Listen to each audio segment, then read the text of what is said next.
There's nothing I do to bring my characters to life other than the fact that I tend to, when I write, I tend to move like them.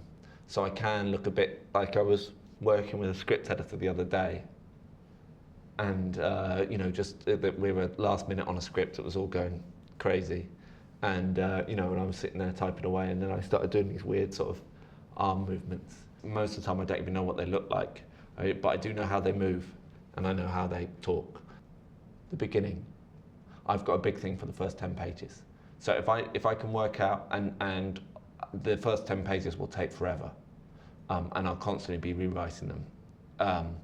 But once I can work out what the first 10 pages are, then I don't know where it's going to go entirely, but I know my territory. Do you know what I mean? I know the rhythm. You know what I mean? I'm quite rhythm and scene length is quite important to me in terms of working out what a show is. I would kill myself. No, I'm totally psychologically dependent on writing. I tend to write on at least 2 projects at once because if I do run into trouble, then I can swap across to something else. But I run into trouble daily. So I'm constantly swapping between 2 things of just not knowing how to do one thing and then not knowing how to do another. I think true writer's block is deadly. I think the thing that is probably slightly different about my day to other writers is probably the length of it, in that it's about 14 hours and it's 7 days a week.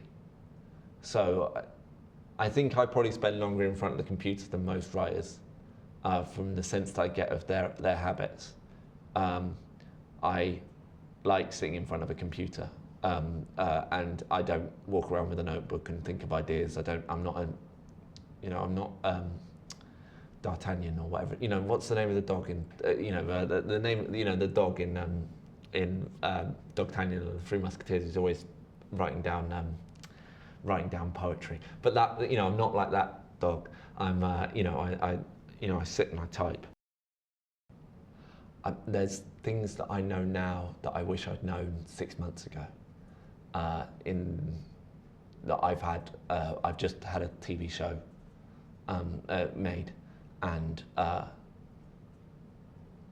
the pain of the last 6 months has been intense, and there's been a lot of few too many life lessons learned, particularly about the way that I behave and want to behave as a writer, about the patience and space I need to give other people.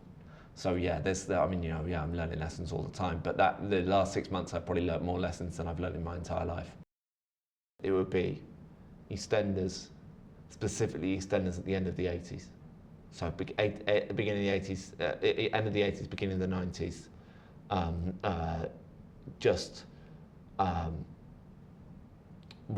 was more than addicted, I sort of lived it.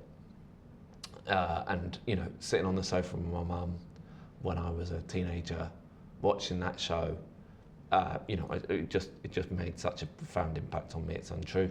And then Boys from the Black Stuff, because it worked out the way to tell the story about a community without that community being stigmatized or patronized. And it's so, so easy to patronize them.